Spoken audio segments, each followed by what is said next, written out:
Dear student, जैसा कि आप लोग को पता है कि इस बार 70वीं बीपीएससी के लिए अभी तक के बीपीएससी के इतिहास में सबसे बड़ी वैकेंसी लेकर आई है।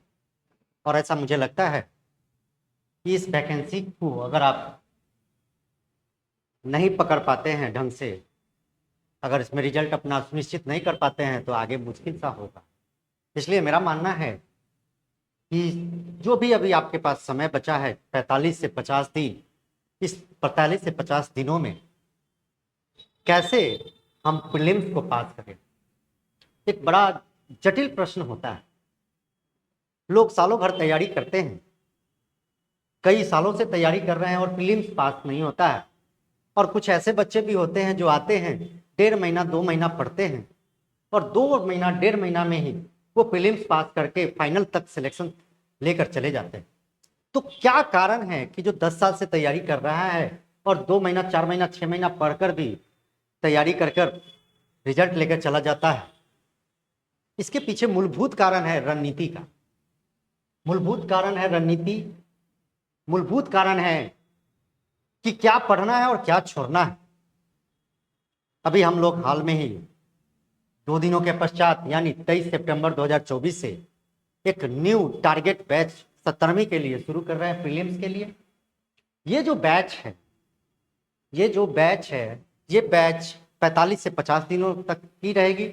अगर बीपीएससी डेट बढ़ाती है 1 सप्ताह 2 सप्ताह तो उसके आगे तक भी जा सकती है, लेकिन हम लोग मान के चलते हैं कि 45 दिनों तक हमारे पास समय है। और 45 दिनों के लिए हम लोगों ने रिफ्रेशमेंट के टाइप से क्लास को स्टार्ट करने का प्रयास किया है। सभी विषय के लिए अलग अलग एक्सपर्ट के द्वारा किया गया। सिविल सर्विसेज मुख्य रूप से एक प्लानिंग का एग्जामिनेशन है, वो रटने का पढ़ने का नहीं, बल्कि प्लान बे में पढ़ने का एग्जामिनेशन है। पहले तो हम लोग चर्चा कर लेते हैं कि हमारा जो सिलेबस है और कैसे इस 45 दिनों में हमको फाइनली प्रीलिम्स सिलेक्शन तक पहुंच जाना है, इस पे विचार करते हैं और रणनीति बताते हैं कि हम लोग कैसे जो क्लास शुरू करने जा रहे हैं उसमें पढ़ाएंगे कैसे और क्या क्या पढ़ना है, इस पे हम लोग चर्चा करते हैं।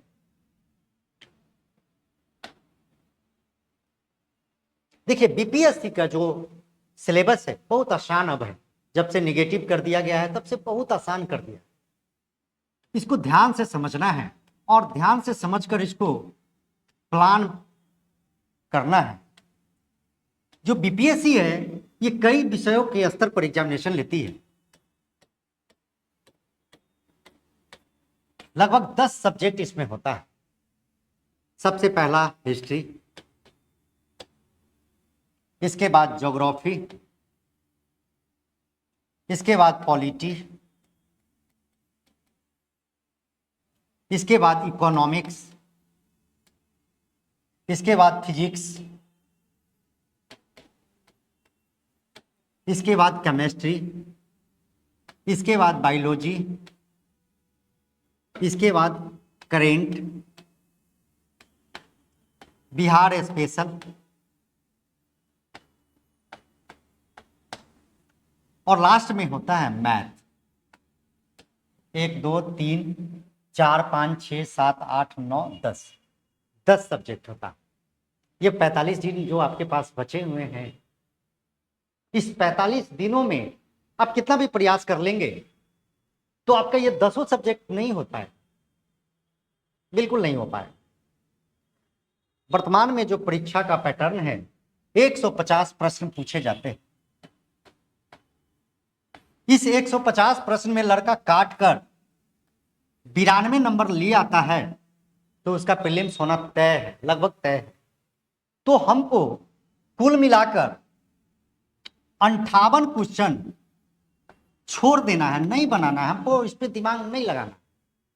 हम लोग जो क्लास स्टार्ट करेंगे उसी हिसाब से करेंगे कि हमको टारगेट करना है उन्हीं चीजों पर जहां से सवाल आता है, और सबसे ज्यादा जिस विषय से सवाल आता है उन्हीं पर सबसे ज्यादा टारगेट करेंगे।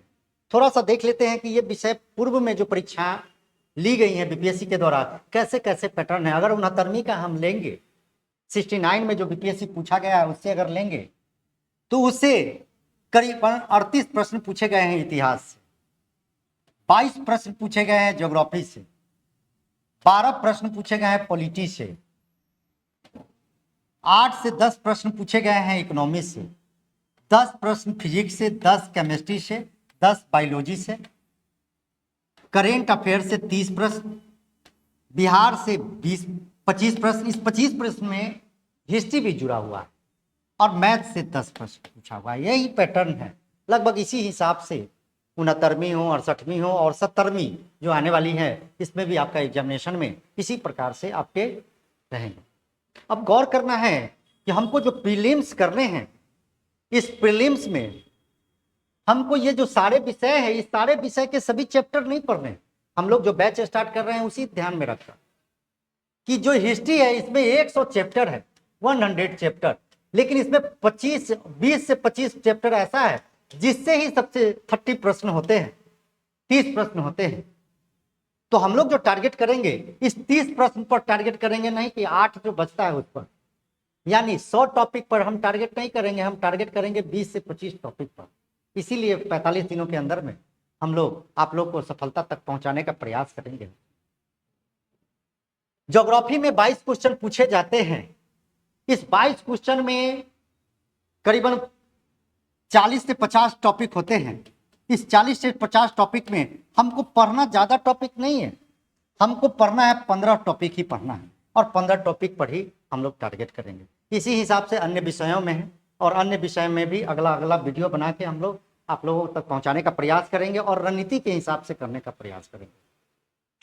आज जो हम लोग सेशन है आज हम लोगों का, ये मुख्य रूप से इस सभी विषयों में जो 10 सब्जेक्ट है उसमें एक सबसे मेजर सब्जेक्ट है, वो सब्जेक्ट है हिस्ट्री। आज हिस्ट्री को लेकर हम लोग आए हैं।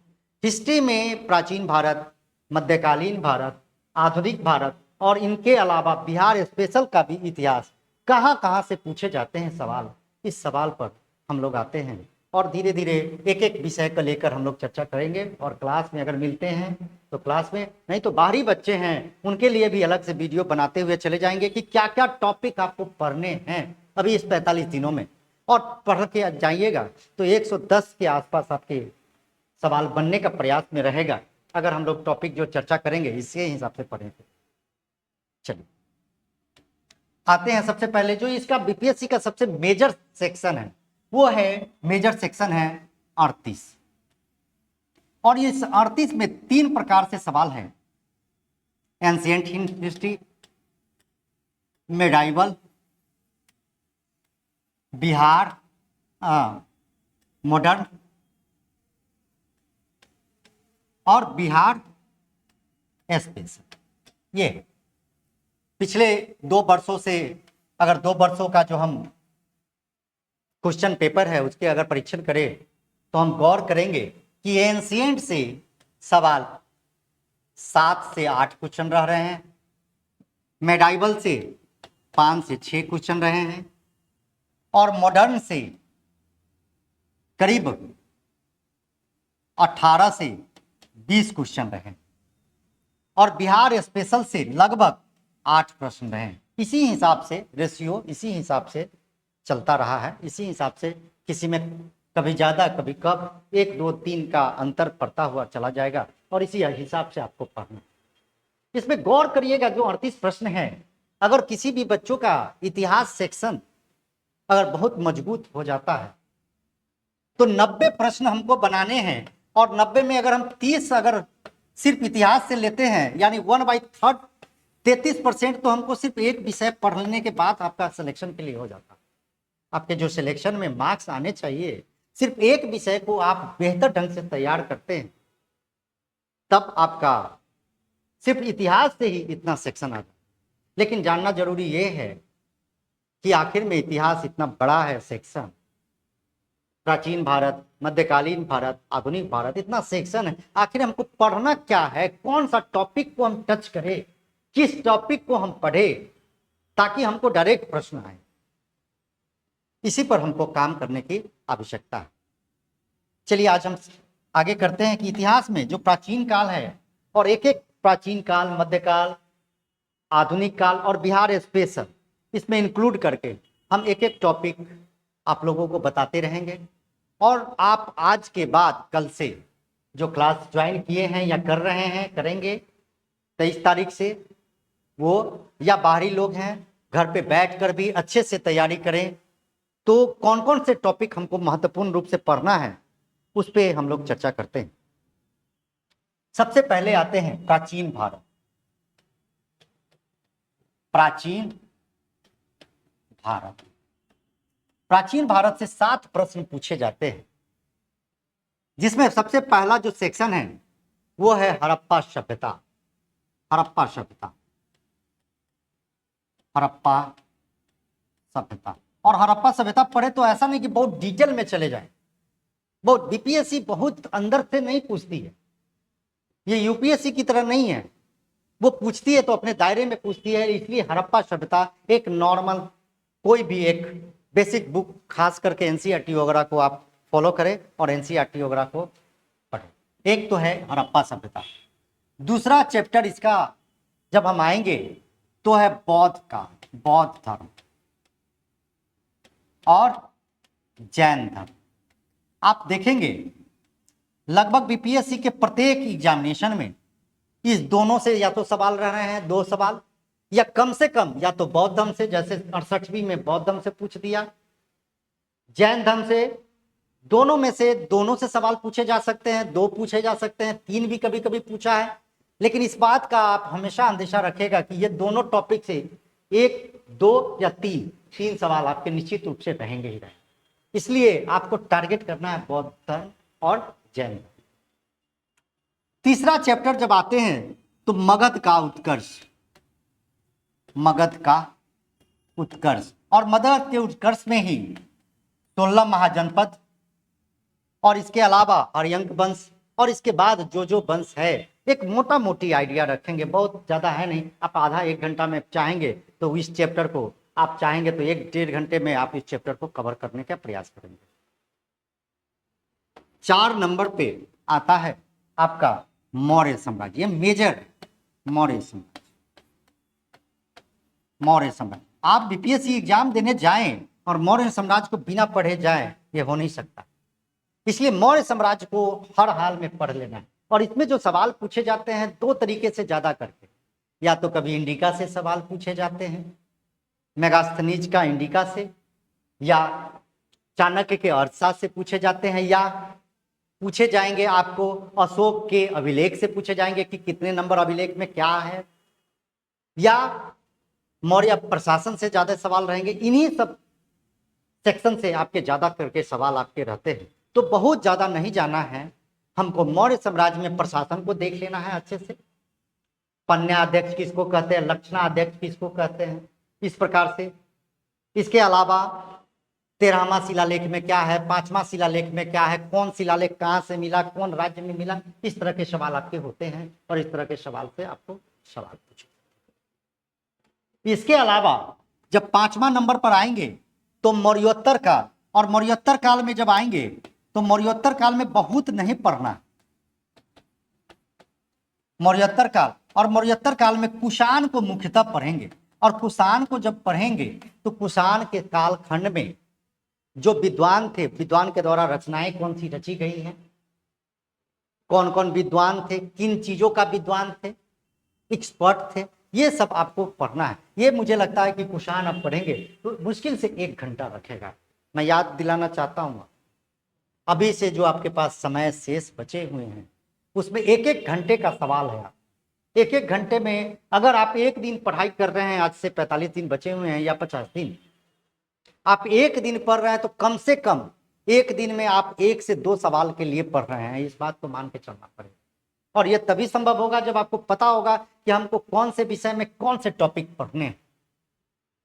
अगर आप चाहें तो प्राचीन भारत का इतिहास 2 दिन में खत्म कर सकते हैं।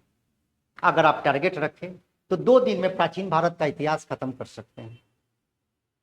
2 दिन में आपके 6 से 7 सवाल आपके बनने लगेंगे। तो इसलिए हमारी जो टारगेट है इस पर है। इसके बाद जब हम आएंगे 6ठा नंबर जो टॉपिक हमारा है यह है गुप्त काल। गुप्त काल, इसको भी बिना पढ़े नहीं जा सकते हैं आप। गुप्त काल और गुप्त काल में मुख्य रूप से प्रशासन पढ़ेंगे, उन गुप्त काल में मुख्य रूप से रचनाएं पढ़ेंगे, मुख्य रूप से चंद्रगुप्त द्वितीय, समुद्रगुप्त और इसी प्रकार के 2-3 शासक है, कुमारगुप्त, या इसके किस कालखंड में कौन चीनी यात्री भारत आए गुप्त काल में, ये इस तरह से सवाल आपके रहेंगे। इसलिए आपको गुप्त काल को ध्यान रखना। और एक टॉपिक और 7 नंबर में लगा सकते हैं, 7 नंबर में पुष्यभूति वंश। और पुष्यभूति वंश में सिर्फ आपको पढ़ना है हर्षवर्धन और एक और पाल वंश, क्योंकि पाल वंश बिहार से जुड़ा हुआ है तो पाल वंश इससे सवाल रहते हैं। और पाल वंश में भी जब आपके सवाल रहेंगे तो ये मुख्यतः रहेंगे कि यात्रियों का कौन सा यात्री आया, या ये पूछा जा सकता है कि पाल वंश में कौन से विश्वविद्यालय की स्थापना हुई, उस समय कौन था, इस तरह के सवाल होते हैं। और ये आपके प्राचीन भारत के इतना ही सिलेबस है, इतना ही सिलेबस अभी आपको पढ़ना है, बहुत ज़्यादा नहीं जाना है। हड़प्पा सभ्यता, बौद्ध, जैन, मगध, मौर्य साम्राज्य, मौर्योत्तर काल, कुषाण और गुप्त काल के साथ साथ पुष्यभूति वंश और पाल वंश, 7 चैप्टर पढ़ना है। 7 चैप्टर में 7 क्वेश्चन आपका छुपा होगा। इसमें से हो सकता है कोई एक चैप्टर जो है उससे 2 सवाल रहे, 3 सवाल रहे, ये जरूरी नहीं है कि सारे सब सेक्टर से ही आएंगे, लेकिन इतना तय है कि इन्हीं चैप्टर से आपके सवाल होंगे, आप देखेंगे 70वीं में। ठीक है, ये आपके प्राचीन काल के हुए। और एक और बात, बिहार स्पेशल, चूंकि प्राचीन काल का इतिहास बिहार का इतिहास है, इसीलिए इसमें आपको प्राचीन काल के अंतर्गत बिहार स्पेशल पढ़ने की आवश्यकता नहीं होती। ऑलरेडी हम बिहार के ही बारे में ही पढ़ते हैं मुख्य रूप से। ठीक है, अगला सेक्शन हमारा है, अगला सेक्शन है हमारा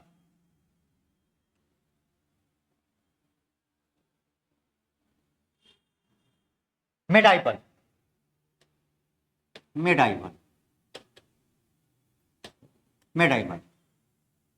मेडाइवल का जो सेक्शन है बड़ा आसान सेक्शन है।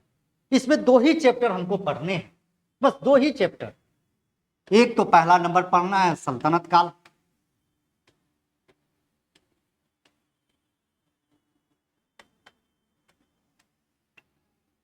और सल्तनत काल में भी 5 वंश है, इस 5 वंश को नहीं पढ़ना।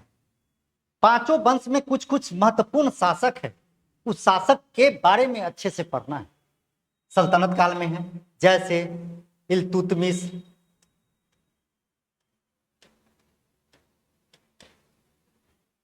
बलबन, अलाउद्दीन खिलजी,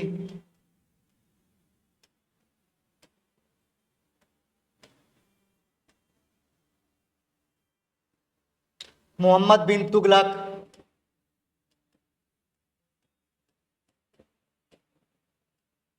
फिरोज शाह तुगलक,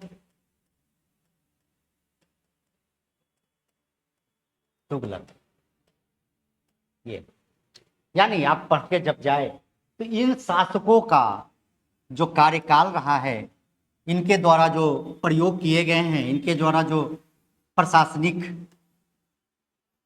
सुधार की गई हैं, इस सुधार को आप अच्छे से पढ़ें। इसके अलावा इस काल में कई रचनाएं रची गई हैं, जैसे बाजार नियंत्रण की जानकारी कहाँ से मिलती है, किसके कालखंड में आया, अलाउद्दीन से, बलबन से, जैसे 68वीं में बलबन से पूछा है। या आप इन 5 शासक जो देख रहे हैं, इसी 5 शासक से अधिकांशतः आपके सवाल आपके रहेंगे। यानी आप सब जब सल्तनत पढ़े तो एक तो शासक के बारे में जाने कि कौन शासक कहाँ था, कहाँ लड़ाई लड़ा, लड़ाई लड़ने के बाद क्या क्या सुधार किया, नूके नकाबा किसने लाया, राजत्व का सिद्धांत किसने दिया, बाजार नियंत्रण प्रणाली किसने लाया, सबसे ज्यादा नहर का निर्माण किसने किया, ब्राह्मणों पर जजिया किसने लगाया, 5 प्रयोग किसने किया, है ना, तो सांकेतिक मुद्रा किसने चलाया। इस प्रकार से सवाल आपके रहते हैं। और दूसरा नंबर इससे सेक्शन से प्रशासन से जुड़ा हुआ प्रश्न। दूसरा क्या है, प्रशासन, दीवान ए अर्ज क्या था, इस तरह के सवाल आपके रहेंगे। और तीसरा जो इसी सेक्शन से सवाल रहेंगे वो है बुक से, बुक, इस कालखंड में कुछ महत्वपूर्ण बुक लिखे गए हैं, उस बुक से जुड़े हुए प्रश्न आपके रहेंगे। मध्यकाल में पहला टॉपिक तो ये हुआ। दूसरा टॉपिक आपका है मुगल काल। मुगल काल, और मुगल काल में अभी मैं देख रहा हूं लगातार पिछले 2 वर्षों से 68वीं और 69वीं से हुमायूं से सवाल पूछा जा रहा है, बाबर से सवाल पूछा जा रहा है, जबकि इन दोनों से रेयर सवाल पूछे जाते थे पहले, लेकिन अभी हम पिछले 2 वर्षों से देख रहे हैं हुमायूं और बाबर से पूछ रहा है। लेकिन इस बात का बहुत ज्यादा संभावना है कि 68वीं और 69वीं में हुमायूं और बाबर से पूछा है, तो अब आपके पास बचता है अकबर, या बचता है आपका जहांगीर, या शाहजहां, या औरंगजेब। यानी मुगल काल को जब हम पढ़े तो 2 शासक तो हम लोगों ने ये देखा, इसके बाद अकबर, अकबर को बिना पढ़े तो आप जा नहीं सकते, इसके बाद जहांगीर, इसके बाद शाहजहां, और रेयर में कभी कभी आपके सवाल औरंगजेब से भी पूछे जाते हैं। औरंगजेब से सवाल होते हैं। इन शासकों को पढ़ के आराम से जाना है। और जैसे बाबर के बारे में या अकबर के बारे में, अकबर सुधार क्या किया, अकबर का कहाँ कहाँ युद्ध किया, या अकबर के समय में पेंटर कौन कौन था, जहांगीर के समय में पेंटर कौन कौन था, इस तरह के सवाल आपके होते हैं। और दूसरा नंबर मुगल काल से प्रश्न रहेंगे तो ये रहेंगे प्रशासन से। प्रशासन से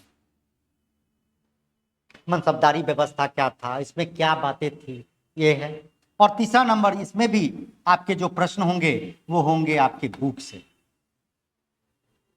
बाबर के बारे में किसने लिखा, जहांगीर के बारे में किसने लिखा, अकबर के बारे में है, तुजुके बाबेरी किसने लिखा, किस भाषा में लिखा, क्या बातें उसमें हैं, उसमें बहुत डिटेल नहीं जाना है।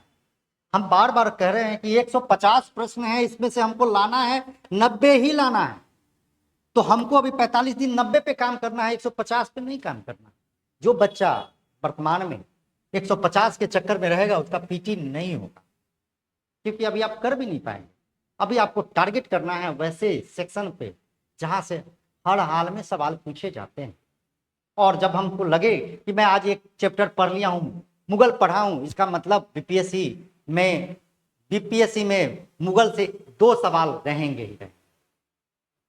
तो आपने देखा कि सल्तनत काल और मुगल काल, इसी से 2-2 क्वेश्चन पूछे जाते हैं, 2-2 4 क्वेश्चन इससे हो जाएंगे। एक तीसरा सेक्शन जो आपके मध्यकाल में है, दक्षिण भारत से भी कुछ सवाल पूछे जाते हैं। दक्षिण भारत और मध्यकाल के ही दक्षिण भारत, और दक्षिण भारत में बहुत ज्यादा नहीं पढ़ना है, बार बार कह रहे हैं आप प्रीवियस ईयर क्वेश्चन को देखिएगा तो बहुत ज्यादा नहीं पढ़ना है। एक टॉपिक पढ़ना है पहला चोल काल, मध्यकालीन चोल काल। चोल काल, 1 घंटा में बैठिएगा, 1 घंटा में चोल काल इस पार से उस पार हो जाएगा आराम से। और दूसरा विजयनगर साम्राज्य,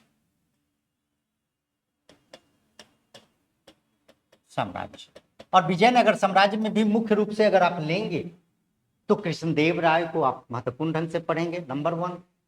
और दूसरा कि इस कालखंड में जो विजयनगर साम्राज्य है, इस साम्राज्य में कौन विदेशी यात्री भारत आए, इस भारत यात्री किसके कालखंड में आए, या उनकी कोई रचनाएं हैं, ये सवाल आपके पूछे जाएंगे।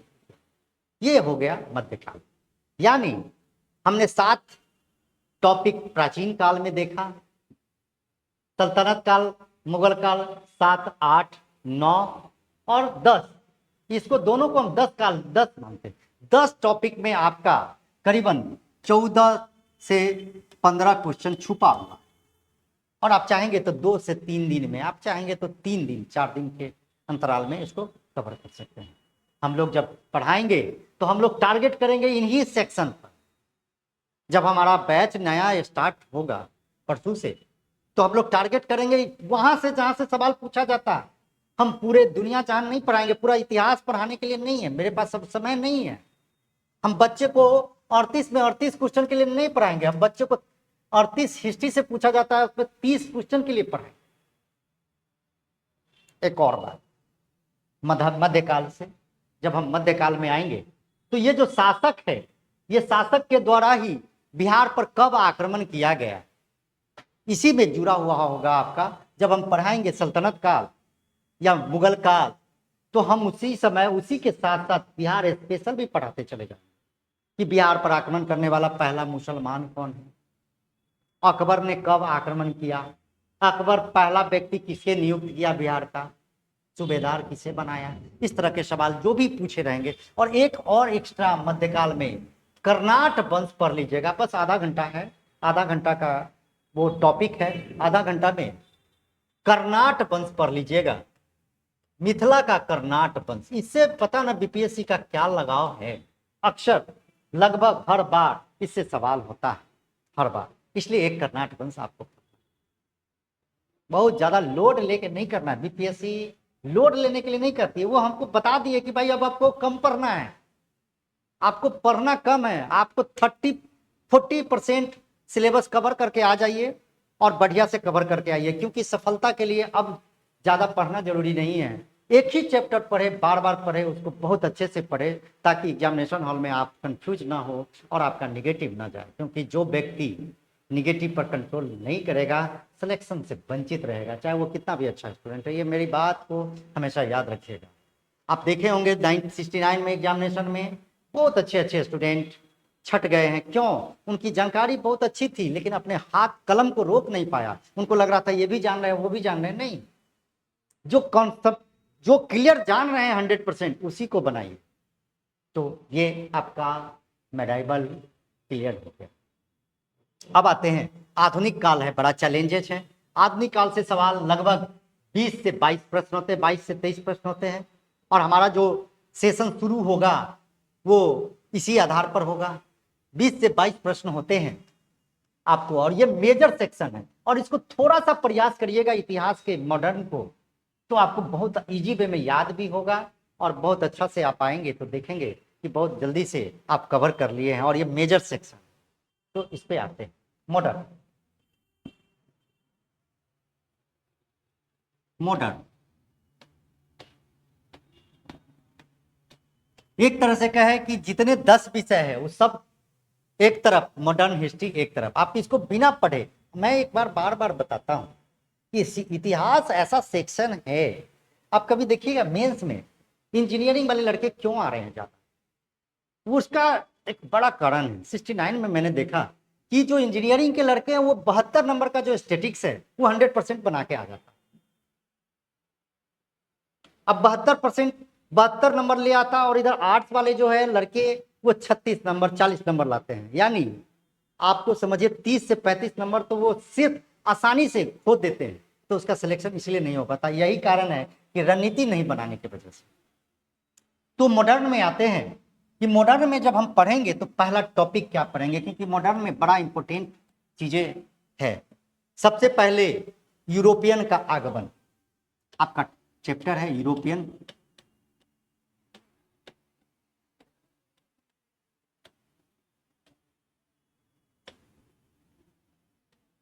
का आगमन।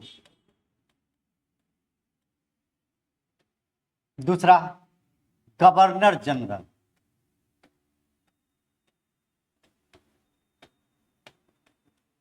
गवर्नर जनरल से सवाल न पूछे वैसा हो ही नहीं सकता। मतलब अभी तक के इतिहास है, 17वीं में भी आप आउट है क्वेश्चन, इससे सवाल आपके 100% रहने ही रहने।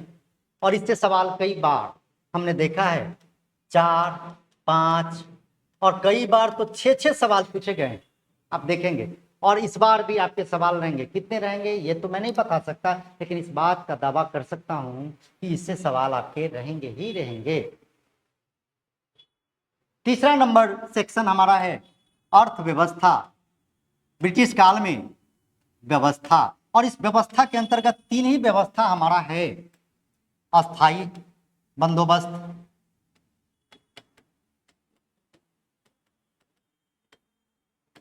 रैयतवाड़ी और महालवाड़ी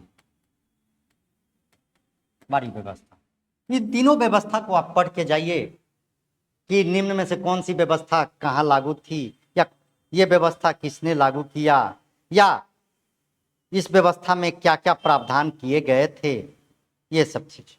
इसके अलावा तुरंत हम आएंगे विद्रोह पर, वेरी इंपॉर्टेंट पॉइंट्स। विद्रोह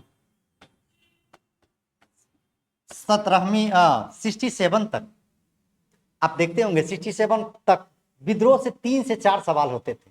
चुआर विद्रोह, हो विद्रोह, मुंडा विद्रोह, संथाल विद्रोह, इस तरह के सवाल इससे बहुत ज्यादा पूछे जाते थे। लेकिन अब आप देखेंगे कि विद्रोह से सवाल थोड़े कम हुए हैं अपेक्षाकृत। फिर भी 1857 को आप बिना पढ़े जा नहीं सकते हैं, और इसमें भी बिहार की भूमिका, बिहार के संदर्भ में आपको पढ़ के जाना पड़ेगा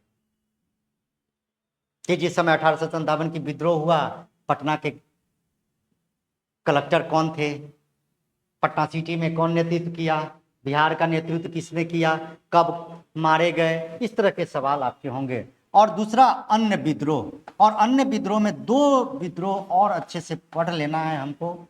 एक है संथाल और एक है मुंडा विद्रोह। मुंडा विद्रोह, ये दोनों आप पढ़ेंगे जब हम क्लास नोट्स है देखेंगे, उससे बाहर सवाल आपके नहीं जाते हैं।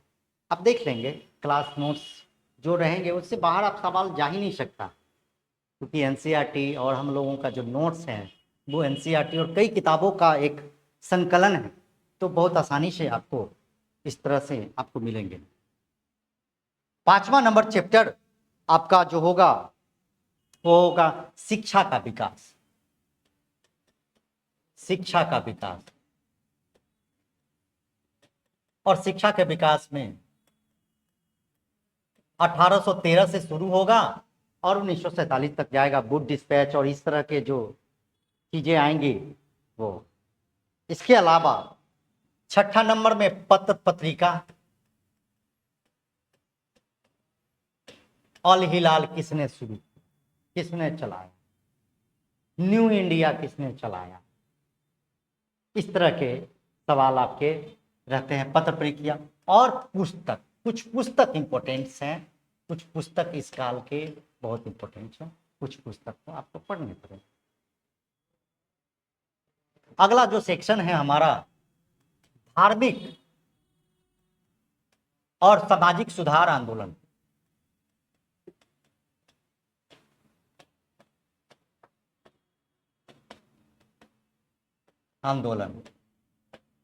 और धार्मिक सामाजिक सुधार आंदोलन जब शुरुआत होती है तो 1829 से 28 से लेकर आगे तक, और आज भी सामाजिक सुधार आंदोलन चल ही रहे हैं, तो इसको हम नहीं कह सकते कि आधुनिक काल तक ही है, ये आज भी चल रहे हैं। लेकिन 1828 से लेकर राजा राम मोहन राय से लेकर ये पढ़ना है। उसमें भी 4-5 टॉपिक को ज्यादा ढंग से पढ़ना है, जैसे ब्रह्म समाज, आर्य समाज, इस तरह के जो है प्रार्थना समाज, इस तरह के सवाल आपके पूछे जाते हैं कि संस्थापक कौन थे, कौन कौन थे शामिल, क्या उसमें बातें लिखी गई थी, बताई गई थी, इस तरह से सवाल आपके पूछे जाते हैं। अगला जो टॉपिक है जो वीवीआई है, वीवीआई से वीवीआई यानी इससे भी आपको 100% सवाल रहेंगे ही रहेंगे, इससे भी आपके 100% सवाल रहेंगे ही रहेंगे, आप देख लेंगे। अगला जो टॉपिक है आपको कांग्रेस,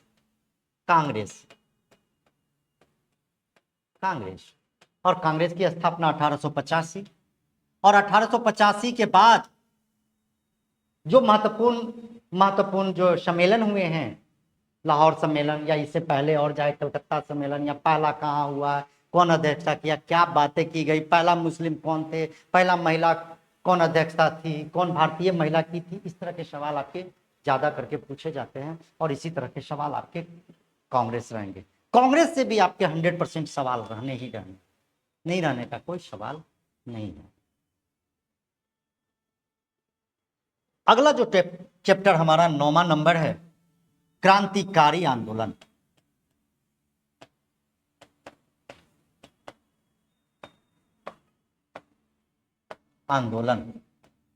और क्रांतिकारी आंदोलन 1897 से शुरू होता है। वैसे तो 96 में ही व्यायाम मंडल की स्थापना होती है, लेकिन भारत में पहली बार क्रांतिकारियों के द्वारा रैंड और एमहर्स्ट की हत्या कर दी जाती है, और क्रांतिकारी की उसी समय से आगमन भारत में मानी जाती है। तो क्रांतिकारियों के द्वारा कौन कौन से घटना का अंजाम दिया गया, काकोरी कांड, कौन सैंडर्स हत्या किसने किया, इस तरह के सवाल आपके रहेंगे। और कौन कौन शामिल थे, किन किन को फांसी मिली, किन किन को कौन सी सजा मिली, इस तरह के सवाल आपके पूछे जाते हैं। आप इसको बिना पढ़े नहीं जा सकते, और आप इसको पढ़ेंगे तो 2 से 3 सवाल, कई बार तो मैंने देखा है 4-4 सवाल पूछा है। और ये जो क्रांतिकारी आंदोलन है ये 2 चरणों में होगी, दोनों चरण पढ़ना है। और देसी और विदेशी दोनों, देश में भी क्रांतिकारी आंदोलन हो रहे हैं और विदेश में भी हो रहे हैं। सैन फ्रांसिस्को में भी हो रहे हैं, अमेरिका में भी हो रहे हैं, कनाडा में हो रहे हैं, ब्रिटेन में हो रहे हैं, और दुनिया के अन्य तमाम जो महत्वपूर्ण देश है वहां पर भी क्रांतिकारी आंदोलन है। तो वहां कौन कौन से संस्था की स्थापना हुई, उस संस्था की स्थापना में किन किन लोगों ने भाग लिया, कौन कौन से आतंकवादी गतिविधियां किया, इस तरह के सवाल आपके पूछे जाते हैं। और इस तरह के सवाल को आपको पढ़ना पड़ेगा। अगला सीधे सेक्शन पर आते हैं हम।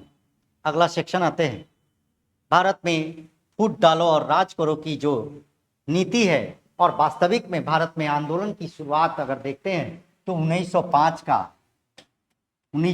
का बंगाल विभाजन। और बंगाल विभाजन इसलिए महत्वपूर्ण है क्योंकि बंगाल में ही उस समय बिहार है और बिहार से जुड़ा हुआ है, इसलिए इसको आप बिना पढ़े नहीं जा सकते। 100% इससे सवाल आपके रहेंगे। बंगाल विभाजन को आप बिना पढ़े नहीं जा सकते, आप पढ़ें उसको, बहुत अच्छे से पढ़ें। मैं बार बार एक बात को कहता हूं, कि आपको बार बार कम पढ़ना है लेकिन रिवीजन बार बार करना है।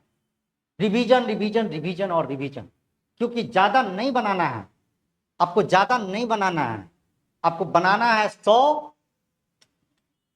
गलती करना है 7, तो कितना हो गया, 100 बनाना है।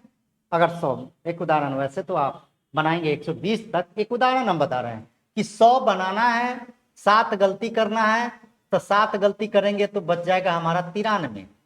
इसमें से 2.25 नंबर हमारा कट जाएगा, 2.25 नंबर कट गया, 90.75 हमारा मार्क्स आता है, आपका पीटी हो गया।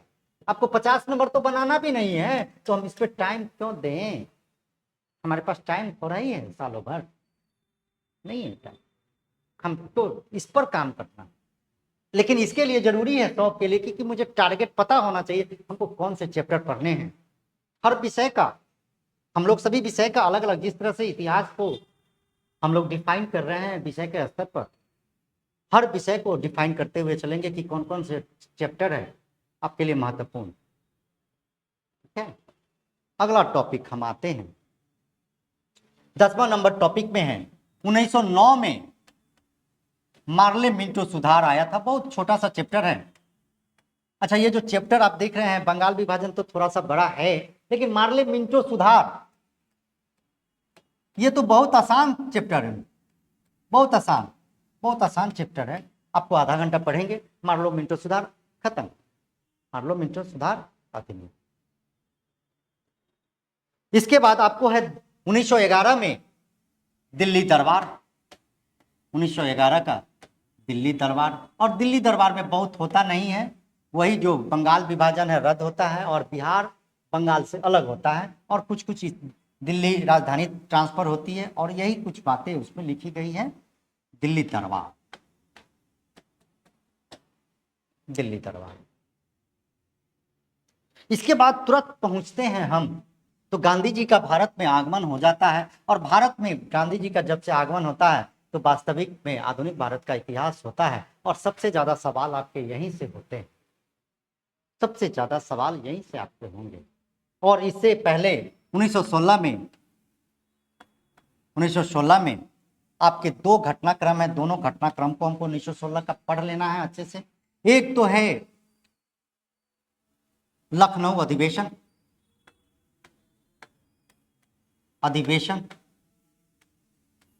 और होम रूल आंदोलन, मूवमेंट। इसको पढ़ लेना है, बिना पढ़े नहीं जाना है, एकदम आना ही आना है इन सब सवालों से। अब अगला जो चैप्टर हमारा है 16 नंबर का, 13 नंबर का, ये है चंपारण आंदोलन। इसको एकदम रट के जाइएगा, मतलब रट के, यहां तक सवाल पूछा जा रहा है कि महात्मा गांधी को चंपारण आंदोलन के तरह समय कौन बचा लिया, बत्तख मियाँ, इस तरह के सवाल आपके पूछे जा रहे हैं। तो इसके पूरे सेक्शन को मतलब अच्छे से पढ़ना है, चंपारण आंदोलन और चंपारण आंदोलन के साथ साथ अन्य किसान आंदोलन, भारत के अंदर में भी अन्य किसान,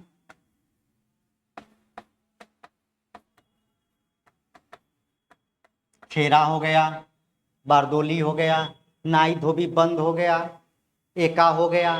बिहार में आप देखिएगा बरहिया ताल का आंदोलन हो गया, चाहे वो दरभंगा महाराज के खिलाफ जो आंदोलन हुआ है वो आंदोलन, इस तरह के सवाल आपके सवाल पूछे जाएंगे।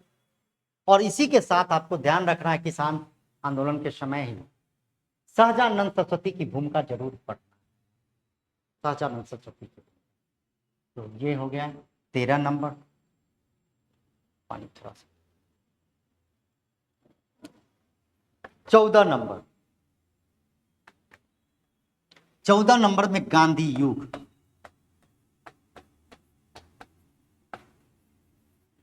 गांधी युग, और गांधी युग का मतलब है गांधी जी के बारे में आपको तमाम बातें, सवाल पूछा गया है कई बार, गांधी जी का जन्म कहाँ या स्कूल कौन से स्कूल में पढ़ा है, तो गांधी जी के जीवनी को अच्छे से पढ़ लेंगे। बाद में तो गांधी जी की ही आंदोलन, अब गांधी युग का मतलब कि गांधी जी का ही सभी आंदोलन पढ़ने हैं हमको, तो गांधी युग पढ़ लेना है।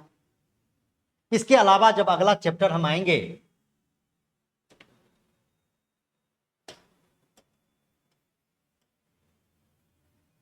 अगला चैप्टर जब हम आएंगे तो एक 14 नंबर में Rowlatt act, Rowlatt act. Actually हम जो चैप्टर है बहुत तोड़ तोड़ के बताना चाह रहे हैं आपको, और ये चैप्टर सब बहुत छोटा छोटा है। 15-20 मिनट पढ़ेंगे रॉलेट एक्ट खत्म, 15-20 मिनट पढ़ेंगे जलियांवाला बाग हत्याकांड खत्म। ये 15-20-20-25 मिनट का है, ऐसा नहीं सोचना है कि सर इतने चैप्टर बताए, ये चैप्टर को हम तोड़ते तो उसको 8 से 10 चैप्टर में हम कंक्लूड करते हैं मॉडर्न को, लेकिन हम चैप्टर को भी हम तोड़ तोड़ दे रहे हैं ताकि आपको ये पता रहे कि किस किस सेक्शन से आपके सवाल पूछे जाते हैं। तो रॉलेट एक्ट 15 नंबर सेक्शन आपका है जालियांवाला बाग हत्याकांड, बाग हत्याकांड, इसको अच्छे से पढ़ लेने हैं हमको। इसके बाद जब आते हैं तो 16 नंबर में खिलाफत आंदोलन, खिलाफत, और खिलाफत आंदोलन जब पढ़ेंगे तो बिहार की भूमिका भी पढ़ते हुए चले जाएंगे। ये जितने भी सेक्शन हैं इसमें आपको जहां जहां बिहार में भूमिका रही है बिहार की, वो सब हम लोग पढ़ते हुए चलेंगे, और सबको आप पढ़िएगा। जब घर पे ही बैठ के तैयारी अगर करनी है तो घर पर भी बैठ के पढ़ें आप, तो जरूर है कि जिस सेक्शन को मॉडर्न में आप इंडिया लेवल पर पढ़ रहे हैं उसको, जैसे आप देखें कि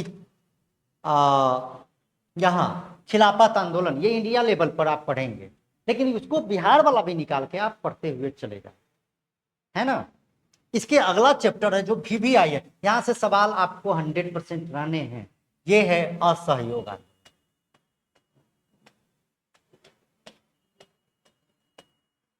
और यह असहयोग आंदोलन जब पढ़े तो पहले इंडिया वाला पढ़ ले और तब बिहार वाला भी जरूर पढ़े, बिहार वाला पढ़े, बिहार से ही सवाल ज्यादा होता है कि असहयोग आंदोलन के दौरान भागलपुर में कौन नेतृत्व किया, बिहार का नेतृत्व किसने किया, इस तरह के सवाल आपके पूछे जाएंगे, है ना। तो आपको ये ध्यान रखने पड़ेंगे। जब असहयोग आंदोलन हो जाएगा तो 18 नंबर में हम पढ़ेंगे, 18 नंबर में हमारा जो अगला टॉपिक होगा स्वराज पार्टी का गठन।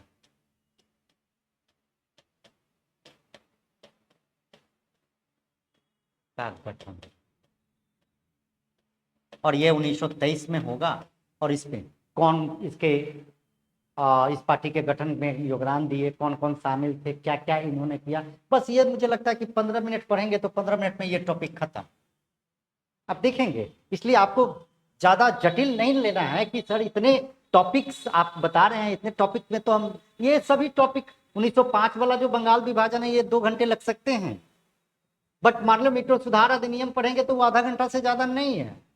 दिल्ली वाला में तो आप 15 मिनट में खत्म, 1916 के लखनऊ अधिवेशन और होम रूल आंदोलन दोनों 1 घंटा में खत्म। चंपारण आंदोलन आपको लग सकते हैं 1 डेढ़ 2 घंटे लगेंगे, क्योंकि यहाँ से सवाल 100%। तो रॉलेट एक्ट 15 से 20 मिनट पढ़ेंगे, खत्म। ये इस स्थिति, इसलिए हम बांट बांट के बताना चाह रहे हैं कि आपको देखिएगा इसी सेक्शन से होगा। इसके बाद 19 नंबर में काकोरी कांड। काकोरी कांड, इससे बार बार सवाल पूछे जा रहे हैं इसलिए। फिर अगला टॉपिक हमारा विष्णु साइमन कमीशन। कमीशन 1928, और कहां कहां इसका विरोध किया गया, क्या बातें उसमें। और एक और बात ध्यान रखें मेरे प्रिय छात्राएं छात्राओं, इस बात को ध्यान रखें, 67वीं की तरह अब प्रश्न नहीं पूछे जा रहे हैं। अब प्रश्न आपके जटिल है, प्रश्न कॉन्सेप्चुअल है, इसलिए पढ़े तो थोड़ा सा उसमें अपना निगाह बनाए रखें। अब ऐसा नहीं है कि सिर्फ ऑब्जेक्टिव पूछेगा, हो सकता है साइमन कमीशन में मुख्य बातें थी, इस तरह की बातें आपसे सवाल पूछे जाएंगे। और याद रखना है कि कई संगठन, कई लोग, कई दल का स्थापना करेगा, तो उस दल में कितने कितने लोग थे वो सब याद करना पड़ेगा, है ना। इस तरह के सवाल आपके रहेंगे। इसके अलावा जब आएंगे साइमन कमीशन जब फेलवर होता है तो 21 नंबर टॉपिक में हम लाहौर अधिवेशन हम पढ़ेंगे।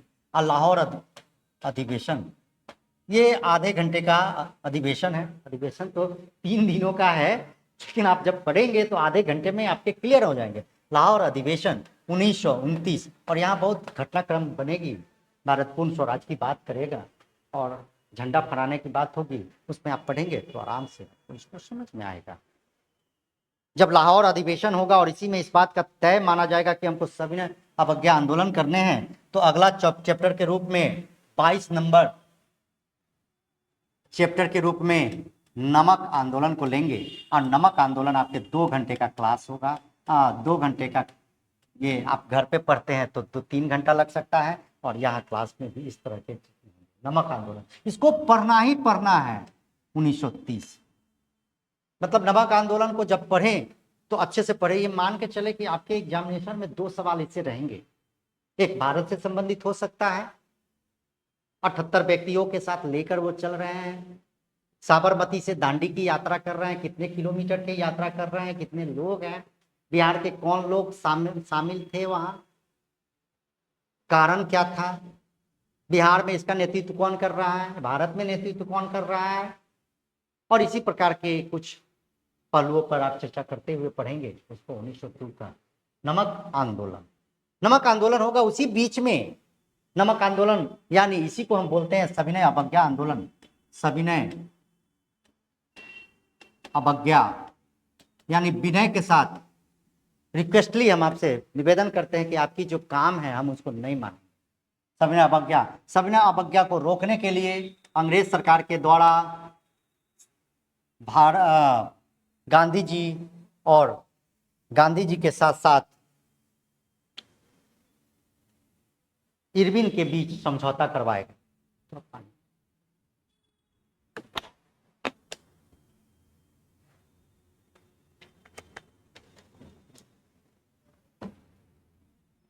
गांधी इरविन समझौता, इरविन समझौता 1931 में गांधी इरविन समझौता। इसको बिना पढ़े नहीं जाइए, एकदम भी आई सब, ये सब टॉपिक बहुत बहुत इंपॉर्टेंट है। गांधी इरविन समझौता। इसके बाद इसी बीच में नमक आंदोलन के दौरान ही 24 नंबर टॉपिक में हमको पढ़ लेना है 3 गोलमेज सम्मेलन। गोलमेज सम्मेलन, और इस सम्मेलन में दूसरा सम्मेलन को अच्छे से पढ़ लेना है। जगह वही है, व्यक्ति वही है, लगभग सब कुछ वही है। दूसरा सम्मेलन में कांग्रेस भाग लेंगे, गांधी जी भाग लेंगे। गांधी जी कौन से जहाज से गए, कहाँ रुके, इस तरह के सवाल आपके पूछे जाएंगे। उनके साथ साथ कौन कौन गया, इस तरह के सवाल आपके होंगे। और इसके बाद तुरंत पूना पैक्ट होगा। पूना पैक्ट 1932, इसको पढ़ लिया। बस 15 से 20 मिनट पढ़ेंगे, आराम से ये कवर हो जाएगा पूना पैक्ट। और पूना पैक्ट के पहले आप पढ़ लेते, पहले तो लिखा गया सांप्रदायिक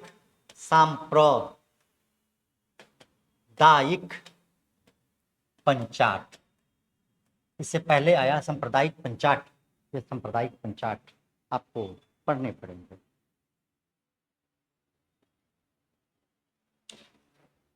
उन्नीस सौ 32 में भी। इसके अलावा अगला जो चैप्टर हमारा है 27 नंबर, इस 27 नंबर में आपको प्रांतीय चुनाव जरूर पढ़ के जाइएगा, प्रांतीय चुनाव। और ये प्रांतीय चुनाव 1937 का है।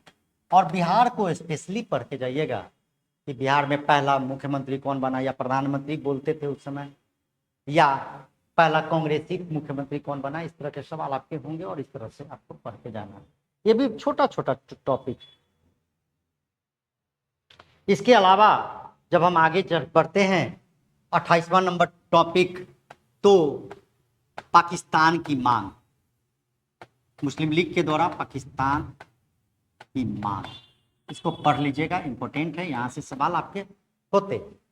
पाकिस्तान की मांग। इसी क्रम में महात्मा गांधी के द्वारा व्यक्तिगत सत्याग्रह शुरू किया जाता है, और व्यक्तिगत सत्याग्रह 1940 में शुरू किया जाता है। विनोबा भावे पहले सत्याग्रही चुने जाते हैं महात्मा गांधी के द्वारा, नेहरू जी दूसरे नंबर पर है, ब्रह्मदत्त तीसरे नंबर पर है, इस तरह से है। और देखिए बीपीएससी का थोड़ा सा अंदर प्रवेश कर रहा है, प्रश्न के प्रवृत्तियों में चेंजेस ला रहा है। पहले पूछता था कि पहला सत्याग्रही कोई, अब तीसरा सत्याग्रही पूछ दिया, 68 या 69 में शायद ये सवाल पूछा, आप देखेंगे तो आपको थोड़ा अंदर पढ़ना पड़ेगा। बिहार में पहला सत्याग्रही कौन है, दूसरा सत्याग्रही कौन है, ये आपको पढ़ने पड़ेंगे, भारत के अंदर भी और बिहार के अंदर भी आपके पढ़ने पड़ेंगे। तो व्यक्तिगत सत्याग्रह। इसके अलावा क्रिप्स मिशन, भारतीय कैसे भी विश्व युद्ध की शुरुआत हो चुकी है 1939 में, भारतीय कैसे भी विश्व युद्ध में शामिल हो, इसके लिए क्रिप्स मिशन को लाया गया। तो क्रिप्स मिशन में कौन कौन सी बातें थी, कब आया, कौन लेकर आया, कहाँ कहाँ क्या हुआ, ये घटनाक्रम है। क्रिप्स मिशन भी आधे घंटा का आपका चैप्टर है, बहुत ज्यादा चैप्टर है नहीं। Cripps mission 1942, Cripps mission 1942। जब क्रिप्स मिशन में हमारे भारतीयों की जो मांग थी, वो मांग की पूर्ति नहीं होती है, तो अंत में आपको हमारा अंतिम भारत के राष्ट्रीय आंदोलन शुरू करने पड़ते हैं। इसको बोलते हैं भारत छोड़ो आंदोलन। और बहुत इंपॉर्टेंट टॉपिक है, इसको पढ़े बगैर नहीं जा सकते। इसको भारत के संदर्भ में भी पढ़ने हैं और बिहार के संदर्भ में भी पढ़ने हैं। बिहार के संदर्भ में तो इसको बहुत अच्छे से पढ़ना है, बिहार के संदर्भ में बहुत अच्छे से पढ़ना है। जयप्रकाश नारायण की भूमिका, और इसी तरह से सवाल आपके होते हैं। जब भारत छोड़ो आंदोलन पढ़ लेंगे, तब जाके अंतिम रूप से हमारे पास कैबिनेट मिशन आएगा। कैबिनेट मिशन, और कैबिनेट मिशन 1946 से जुड़े हुए सवाल आपको पढ़ने पड़ेंगे, और इस तरह के सवाल आपको होंगे। इसके अलावा आपका जो चैप्टर है, और कुछ महत्वपूर्ण चैप्टर, जैसे आधुनिक भारत में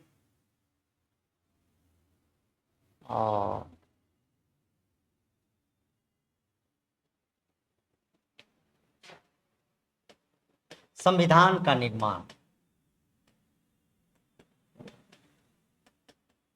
और संविधान के निर्माण में कौन कौन भागीदार रहे, कौन कौन से विभाग मिला, और इस तरह से आपके सवाल रहने चाहिए। और लास्ट 34 नंबर जो टॉपिक होगा, भारत का विभाजन। और इसी बीच में कुछ और पहलू हैं, भारत का विभाजन ठीक है। ये आपके महत्वपूर्ण टॉपिक है। अगर इतने टॉपिक को पढ़ के जाएंगे तो मैं आपको विश्वास दिलाता हूं कि आपके जो 38 प्रश्न है इसमें से 30 प्रश्न आपके बनेंगे ही। और बिलीव करें, अगर आप 30 प्रश्न सही कर लिए आप एग्जाम हॉल में, यानी 1/3 सिर्फ एक विषय, 10 विषय में से 1/3 सिर्फ एक विषय से आप ले आए, तो आपको पीटी पास करने से कोई नहीं रोक सकता। इसलिए डियर स्टूडेंट, परसों से यानी 23 सितंबर से क्लास शुरू हो रही है। आप ज्वाइन करना चाह रहे हैं तो ज्वाइन करने के बाद आप ज्वाइन कर सकते हैं। मेरे से संपर्क करना चाह रहे हैं तो संपर्क कर सकते हैं। मेरा फ़ोन नंबर है आपका 78709748 जब जिनको भी कुछ लगता है, और ये उनके लिए भी है जो क्लास नहीं करते हैं। हमारा उद्देश्य ये नहीं है कि मेरे क्लास के बच्चे ही हैं, जो बाहरी लोग भी हैं वो भी हमसे संपर्क ले सकते हैं। संपर्क करके हमसे जानकारी ले सकते हैं, हमसे कुछ रणनीति पर चर्चा कर सकते हैं और रणनीति के हिसाब से आप काम कर सकते हैं। जिनको भी संपर्क करना हो 7870097481 पे आप हमसे संपर्क करते हैं। थैंक यू वेरी मच, और अच्छे से लगिए, बेस्ट ऑफ लक। और फिर इसी तरह से हम दूसरे सब्जेक्ट का भी अगला वीडियो आप लोगों के सामने प्रस्तुत करेंगे। Thank you very much.